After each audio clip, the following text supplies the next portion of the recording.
Hi. Be here with me. Just be here. Right here with me right now. If you scrolled upon this particular video, or if you follow me and wanted to watch my new video of the day, it's to be here. Breathe.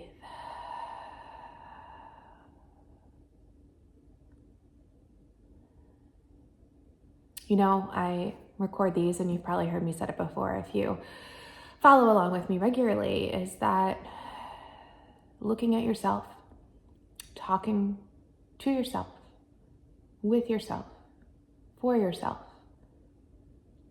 is so transformational and eye-opening. How often do you really look at yourself in the mirror? And I mean, really look at yourself in the eye and say something nice. Or say anything at all. What do you have to say, get to say, want to say to you? So, the message of the day, aside from taking the time to be here with me and to be there for you, for yourself, showing up for yourself, with yourself, choosing yourself, showing up as the most authentic you is, here's the message. You're wasting your time. Not doing those things that I just said, it's not wasting your time. What you just did before, or whoever this message is for, might not be for everybody. Maybe what you did before this was one of the best, most fun things ever, and take note of that. We don't often absorb, integrate in the joy, the light, the love, the positivity. We repel. Sometimes I have people say really nice things to me. I don't love the word nice. Really kind, really joyful, complimentary things. And I don't take them in. I don't allow myself to feel the compliment. How many people here struggle with being complimented? Write compliment in the comments. In the comments, put the word compliment if you struggle with being complimented. You know, I have had people tell me that I'm like special, and I've wanted to hear that. And then they'll say it and I'll be like, no.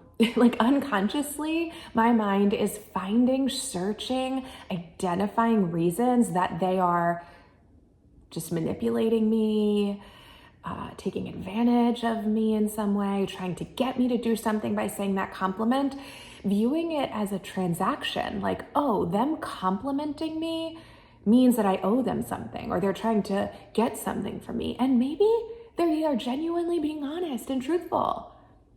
Why would I not take that in? Well, I know by now because I don't believe it about myself. I want to believe it, so I try to prove it.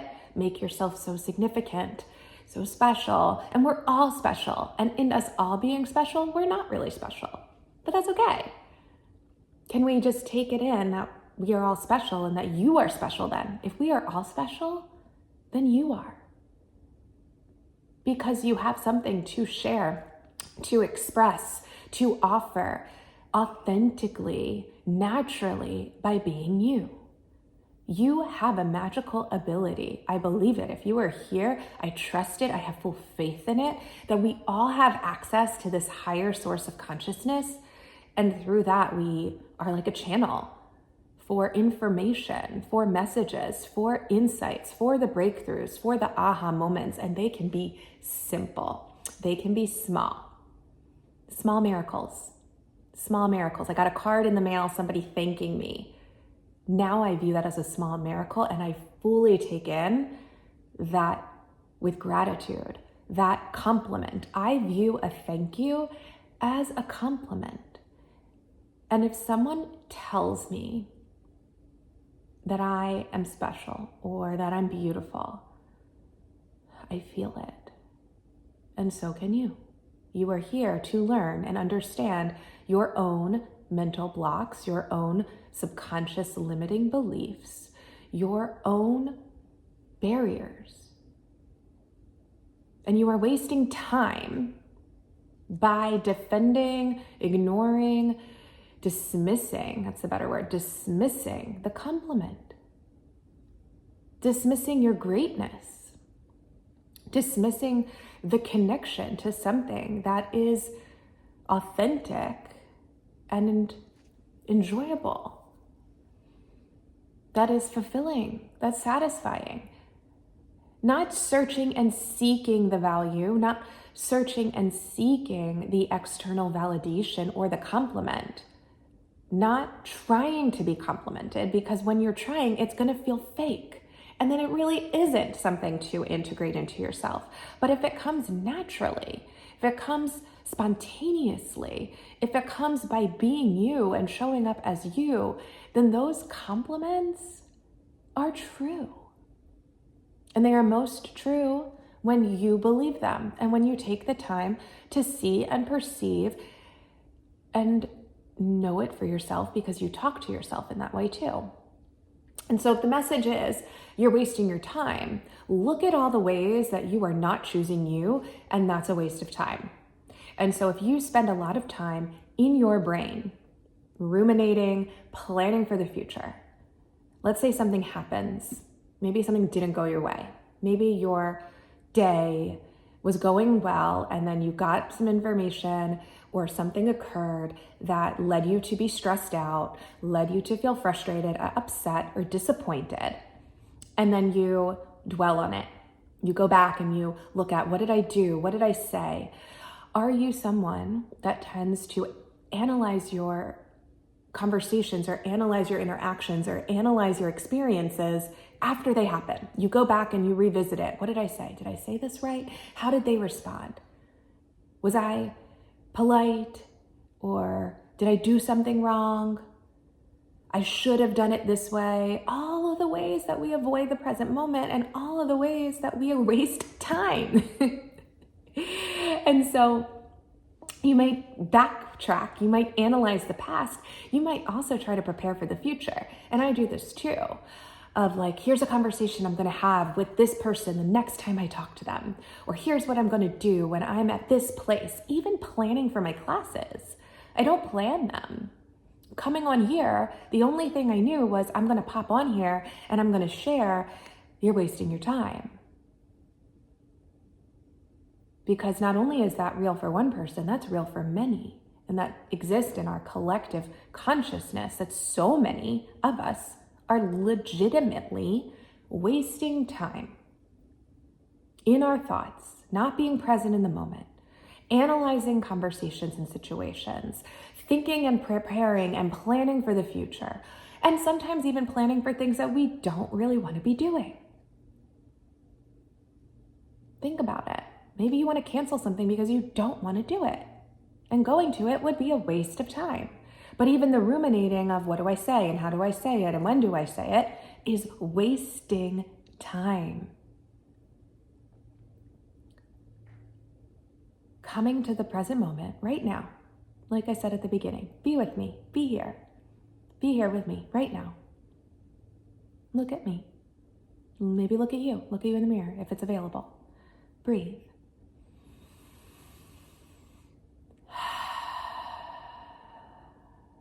Still, can you feel the energetic vibration of your body? Maybe there's resistance. Maybe there's distractions. Soften and drop into your heart, to your heart. What is the most authentic thing, message, information, perception, sense? What's the most authentic thing that you sense right now?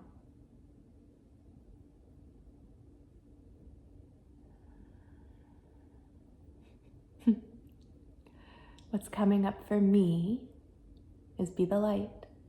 Be the light for me, not for you all. Be my own light. Feel the light. I feel the sun. I feel a tingling on my body. Be the light. Because this right here is not a waste of time. This is truth.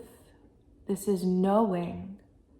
This is being, experiencing with myself and the words that come that I then get to share with you. I'm not thinking.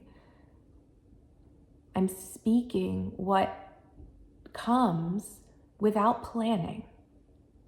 And that is how you live moment by moment to the best of your ability. It will not be perfect. It's not meant to be perfect. We don't need certain techniques to reduce the overthinking, the ruminating, the dwelling, the doubting. When we are overanalyzing or preparing for something in our head, that is doubt. Doubt of yourself showing up authentically in the moment because you learned at some point in your past that you couldn't be present and you couldn't or shouldn't just be you.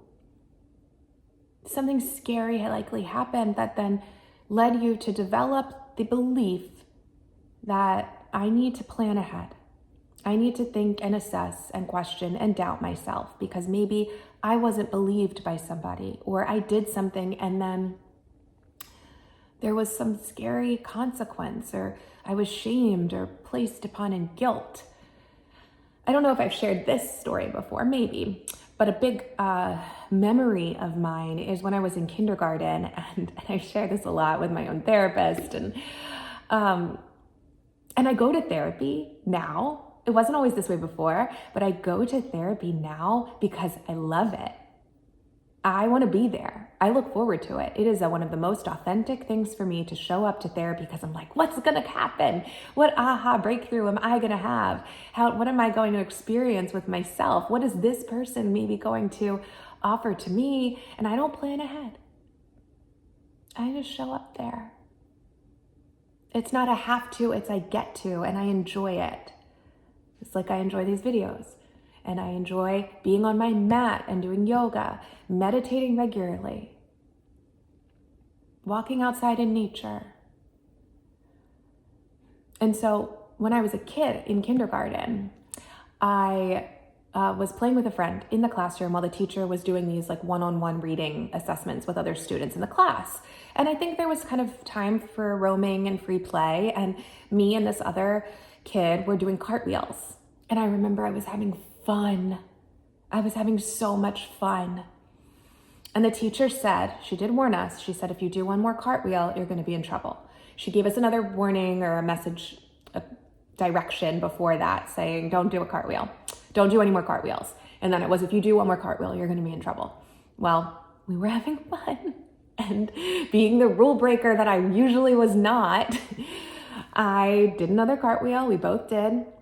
We got sent to our own individual tables and we had to write out, many sentences that we will not do more cartwheels. But I felt so much shame, guilt and shame. I'm in trouble. I don't like this feeling. And then that led to, I'm not allowed to have fun. My fun, my spontaneity is bad, is wrong, is going to get reprimanded. And that was an extreme belief that developed from that. But I then devoted myself to never get in trouble like that again. Because I really didn't like that feeling. I didn't know how to sit in that feeling. Nobody showed me or supported me in expressing that I felt sad, maybe disappointed that my fun was ruined and that I was in trouble and that I felt bad. Like me having fun, me being my authentic self in that moment. And it's those small, which wasn't so small, events that get ingrained in us because there are probably so many other moments where I had fun and it was allowed, where I had fun and it was celebrated. Do I remember those? Not as much as I remember that one. That shaped so much of my life at 5 years old. And there were other instances where I'd be playing and I was loud when I was little, like playing with friends really in the moment. And my mom would call me upstairs and say, Amanda, stop being so bossy. Or you're the loudest one, quiet down. She wasn't trying to dim my light, but those things add up. Those things did. And they don't have to shape you for the rest of your life. They don't. But they led me to change my authentic being.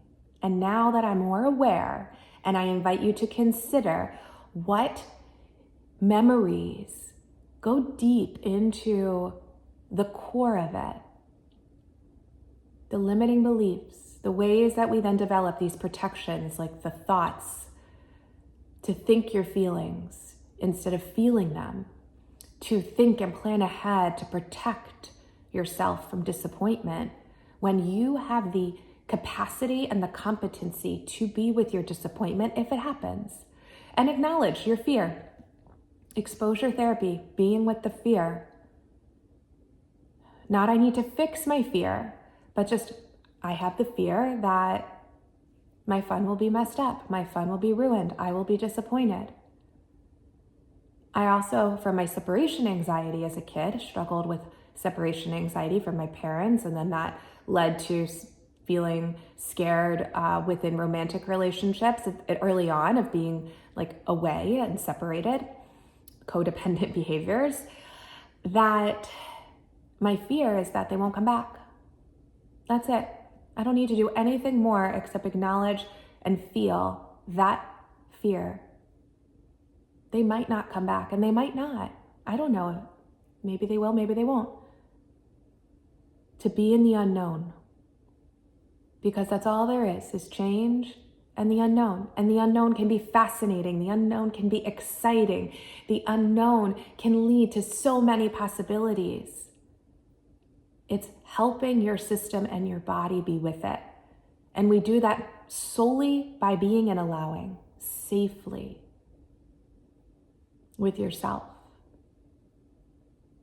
That comes from choosing you, choosing your most authentic expression in the moment,